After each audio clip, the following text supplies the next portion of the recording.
Estaba dándole los últimos toques a mi atuendo para cenar en casa de mi hijo cuando mi teléfono vibró con fuerza contra la encimera del baño. Un mensaje de Miguel, mi abogado, apareció en la pantalla: urgente. Llámame ahora mismo. Las mayúsculas me impactaron como gritos desesperados. Miguel nunca había escrito así. En nuestros 12 años de relación profesional, jamás había presenciado tanto pánico en sus mensajes. Me temblaban los dedos al marcar su número. Algo en esos signos de exclamación me heló la sangre. El teléfono sonó una vez, 2 veces. Elena, su voz tenía un peso que nunca antes había escuchado. Necesito contarte algo sobre Daniel. Algo horrible que acabo de descubrir y que no puedo esperar ni un segundo más para compartir contigo.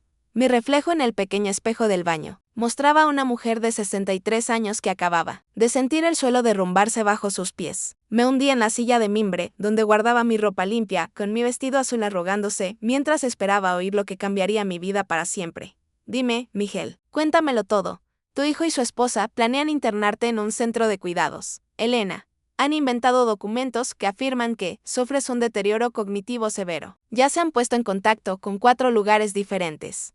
Y uno de ellos me llamó para verificar tu información legal porque algo les pareció sospechoso. Las palabras me golpearon como piedras congeladas. Mi corazón se paró por completo. Daniel, mi único hijo, el bebé que llevé en mi vientre durante 9 meses. A quien alimenté con mis propias manos, a quien cuidé durante las fiebres, a quien consolé cuando las pesadillas lo atormentaban.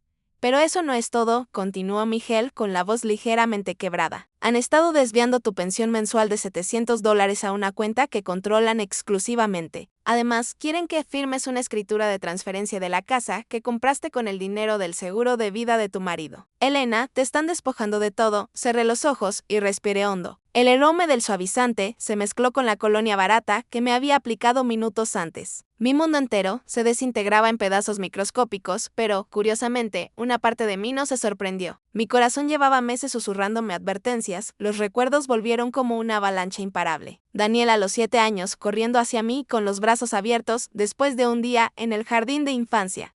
Con los ojos brillantes cuando le preparaba sus galletas favoritas los domingos por la tarde. La forma en que se acurrucaba contra mí durante las tormentas, con sus deditos suaves aferrándose a mi camisón rosa como si yo fuera su único refugio en el mundo. Mamá, cuando crezca. Te cuidaré siempre. Viviremos juntos y te compraré vestidos bonitos y perfumes caros. Decía con esa dulce vocecita que ahora parecía un eco lejano y cruel. ¿Dónde se había metido ese tierno niño? ¿En qué momento se había transformado mi hijo en un extraño que planeaba encerrarme como a un animal viejo y enfermo? Elena, ¿estás ahí? Sé que es mucho que procesar, pero debemos actuar rápido. Estoy aquí, Miguel. Solo necesito un momento. Abrí los ojos y me miré de nuevo en el espejo. La mujer que me devolvía la mirada ya no era la misma de hacía 5 minutos. Había algo diferente en mi expresión, algo más duro, más decidido. Como si una llama que se apagaba lentamente acabara de recibir una ráfaga de oxígeno puro. Durante los últimos 4 años, desde que vendí mi casita en el barrio y me vine a vivir con Daniel y Carmen, me había sentido invisible. Primero, por cosas pequeñas. Quitaron mi silla de la cabecera de la mesa del comedor porque bloqueaba el paso. Luego me dijeron que no podía usar el baño principal porque gastaba demasiada agua caliente. Después, trasladaron mi cama al lavadero porque necesitaban mi habitación para la oficina de Carmen. Cada humillación había llegado envuelta en excusas razonables, acompañada de sonrisas falsas y palabras melosas. Es temporal, mamá. Solo hasta que arreglemos la otra habitación. ¿Lo entiendes, verdad? Y yo, como una tonta, había comprendido, había sonreído. Había aceptado. Miguel, quiero que me digas exactamente qué documentos han falsificado y qué podemos hacer para detenerlos. Tienen un certificado médico falso de un médico que ni siquiera existe. Afirman que sufres episodios de confusión, que olvidas pagar facturas, que te pierdes en la calle. Todo mentira, por supuesto, pero muy bien urdida. También tienen declaraciones de vecinos que supuestamente te vieron actuando desorientado. La rabia empezó a hervir en mi pecho. Vecinos que apenas me conocían testificaban sobre mi salud mental. Un médico fantasma me diagnosticaba enfermedades que no padecía. Mi propio hijo orquestaba mi destrucción con precisión quirúrgica. ¿Cuánto tiempo tenemos? La audiencia está programada para el próximo jueves. Elena, son solo 6 días para salvar mi libertad. 6 días para demostrar que no soy la anciana senil que pintaron en sus documentos. 6 días para luchar por la dignidad que me robaron gota a gota, humillación tras humillación. Me levanté lentamente, me alicé el vestido azul y respiré hondo. En el espejo vi a una mujer que había sido subestimada durante demasiado tiempo. Una mujer que había criado a un hijo, que había trabajado 28 años en la fábrica textil, que había cuidado de su esposo enfermo hasta sus últimos días, que había sobrevivido a la muerte de sus padres, a la crisis económica y a la soledad. Miguel, cancela todo lo que tengas esta semana. ¿Vamos a pelear? Perfecto, Elena. Mañana empezamos con la documentación. Por ahora, mantén la calma y no les digas nada de lo que sabes. Colgué y me quedé en absoluto silencio. El lavadero donde ahora vivía se sentía más pequeño que nunca. Las frías paredes de hormigón, la lavadora que goteaba constantemente, la pila de ropa sucia en la esquina. ¿Cómo había llegado hasta aquí? ¿Cómo había permitido que mi vida se redujera a estos 12 metros cuadrados húmedos y sin ventanas? Cerré los ojos y dejé que los recuerdos me llevaran lejos de este lugar, a un tiempo en el que todo era diferente. Daniel tenía 9 años y acababa de perder su primer diente. Corrió hacia mí con los ojos brillantes de emoción, y su sonrisa, con la separación de sus dientes, iluminó toda la cocina de la casita del barrio de San Rafael. Mamá, mamá, mira, gritó mientras sostenía el diminuto diente entre sus dedos como si fuera un tesoro.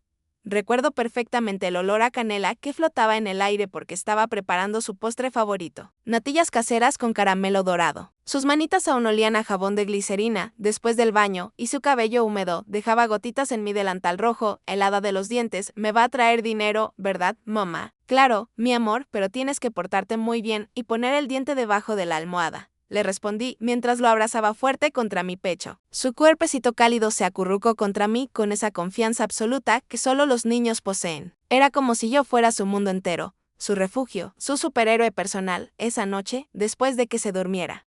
Puse una moneda de 75 centavos debajo de su almohada y me quedé observándolo respirar. Sus largas pestañas rozaban sus mejillas sonrosadas y de vez en cuando sonreía mientras dormía.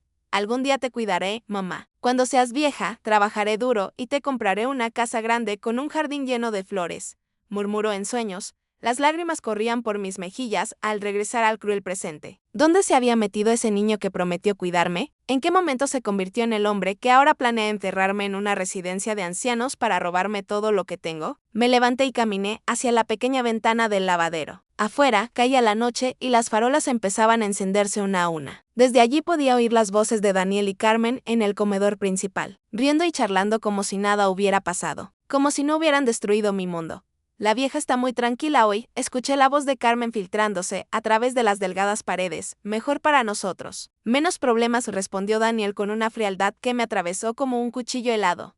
La anciana, así me llamaban cuando no estaba presente. Toda mi vida había trabajado desde las 5 de la mañana en la fábrica textil. Llegaba a casa agotada, pero siempre encontraba energía para prepararle la comida, ayudarlo con las tareas, llevarlo al médico cuando estaba enfermo, acompañarlo a las reuniones escolares. Nunca fui la anciana para él. Era su mamá, su refugio, su mundo. La puerta del lavadero se abrió de repente y Sofía, mi nieta de 17 años, asomó la cabeza. Sus ojos verdes brillaron cuando me vio y una sonrisa genuina iluminó su joven rostro. Abuela, ¿estás lista para cenar? Te he puesto el plato en la mesa. Mi corazón se llenó de una calidez que había olvidado que existía. Sofía era lo único bueno que quedaba en esta casa, lo único puro que no habían logrado contaminar con su veneno. Siempre ponía mi plato en la mesa, siempre se aseguraba de que tuviera suficiente comida, siempre me preguntaba cómo había ido mi día. Ya voy, cariño. Solo necesito un minuto más. ¿Estás bien, abuela? Te ves un poco pálida. Quería contárselo todo. Quería abrazarla fuerte y llorar en su hombro como una niña pequeña. Pero no podía cargarla con este peso. No podía involucrar a esta inocente criatura en la guerra que se avecinaba. Estoy perfecta, Sofía. Solo un poco cansada. Ella asintió, pero vi preocupación en sus ojos. Te guardé el último trozo de pollo. Papá y mamá ya comieron, así que es todo tuyo. Mi nieta se fue y volví a estar sola, pero algo había cambiado. Su amor puro me había recordado quién soy realmente. No soy la vieja inútil que ven Daniel y Carmen. No soy la carga que creen que llevo. Soy Elena Morales, la mujer que trabajó 28 años sin faltar un solo día, que crió sola a un hijo después de que mi esposo muriera en el accidente, que ahorró cada centavo para comprar nuestra primera casa, que luchó contra la pobreza y triunfó. Soy la mujer que mereció respeto y dignidad toda su vida, y no permitiré que me los arrebaten ahora. Me arreglé el vestido, me peiné de nuevo y salí del lavadero con la cabeza bien alta. En el comedor, Daniel y Carmen guardaron silencio al verme aparecer. Sus miradas se cruzaron rápidamente como cómplices nerviosos. Hola, mamá, ¿qué tal tu día? Preguntó Daniel con esa sonrisa falsa que había perfeccionado en los últimos años. Muy interesante, respondí mientras me sentaba en la silla que Sofía me había preparado. Muy revelador, diría yo. Carmen me miró con recelo. ¿Revelador? ¿Qué quieres decir con eso? Oh, nada importante. Solo que a veces uno aprende cosas que no esperaba saber. El silencio que siguió fue denso y pesado. Daniel dejó de masticar y me observó con los ojos entornados. Carmen jugaba nerviosa con el tenedor. Sofía, ajena a la atención, siguió comiendo feliz mientras me contaba cómo había sido su día en el colegio. Por primera vez en 4 años, no bajé la mirada. Los miré directamente a los ojos, uno por uno, memorizando sus expresiones de culpa apenas disimulada. Sabían que yo sabía algo, pero no sabían exactamente qué. Y esa incertidumbre, esa pequeña pizca de pánico en sus ojos, me dio la primera satisfacción que había sentido en mucho tiempo. Merezco más que esto. La frase apareció en mi mente con una claridad cristalina. No era una súplica ni un deseo desesperado. Era una afirmación, una verdad absoluta que acababa de recordar tras años de enterrarla bajo capas de humillación y resignación. Terminé mi cena en silencio, saboreando cada bocado como si fuera el último. Porque en cierto modo lo era. Esta era la última cena que compartiría como la mujer invisible, como la anciana tolerada, como la carga económica conveniente. A partir de mañana, lucharía por recuperar mi vida. El sábado por la mañana, llegó con una lluvia persistente que golpeaba la pequeña ventana del lavadero. Me desperté antes del amanecer, como me había pasado durante los últimos 40 años. Pero esta vez no fue por costumbre, sino porque mi mente no podía descansar. Los pensamientos se arremolinaban como un torbellino imparable. Documentos falsos, residencias de ancianos, traición. Dinero robado. Me incorporé lentamente en la estrecha cama y observé mi entorno con otros ojos. Esta habitación húmeda y fría, donde me habían relegado, ya no me hacía compadecerme de mí misma, sino enojarme. Una ira limpia y poderosa que crecía en mi pecho como un fuego que se alimenta con cada respiración. No necesito permiso para empezar de nuevo, murmuré mientras me levantaba y empezaba a vestirme. Las palabras salieron solas, como si las hubiera guardado en lo más profundo de mi alma, esperando el momento oportuno para liberarlas. Habían pasado 4 años desde que vendí mi casa en el barrio de San Rafael para irme a vivir con Daniel. 4 años desde que creí que estaba tomando la decisión correcta, que estaba siendo práctica y sensata. ¿Por qué vas a vivir sola en esa casa tan grande, mamá? Aquí estarás mejor, tendrás compañía, estarás segura, me había dicho mi hijo con esa sonrisa convincente que ahora reconocía como pura manipulación. ¡Qué tonta fui! Vendí la casa que mi difunto esposo Roberto y yo compramos con tanto esfuerzo. La casa donde fuimos felices, donde criamos a Daniel, donde cada rincón guardaba hermosos recuerdos. La vendí por $12,000 y, como una idiota, puse todo ese dinero en una cuenta conjunta con mi hijo para emergencias familiares. Ahora entendí que la única emergencia había sido la codicia de Daniel y Carmen. Salí del lavadero en silencio y caminé hacia la cocina. La casa estaba en absoluto silencio. Eran las 5:45 de la mañana, y mi familia de sangre dormía plácidamente mientras yo empezaba a planear mi justicia. No venganza, sino justicia. Había una diferencia importante entre ambas, y yo iba a seguir el camino correcto. Preparé café en la vieja cafetera que había traído de casa. Lo único que me habían permitido conservar de mi vida anterior. El aroma fuerte y familiar llenó la silenciosa cocina y me transportó al instante a tiempos mejores. A las mañanas de domingo, cuando Daniel era adolescente y se despertaba temprano, solo para desayunar conmigo antes de irme a trabajar, mamá. Cuando termine la preparatoria, voy a estudiar ingeniería y seremos ricos. Te compraré una casa en la playa y podrás descansar para siempre, me decía, mientras devoraba los huevos revueltos que le preparaba con extra de queso, tal como a él le gustaban.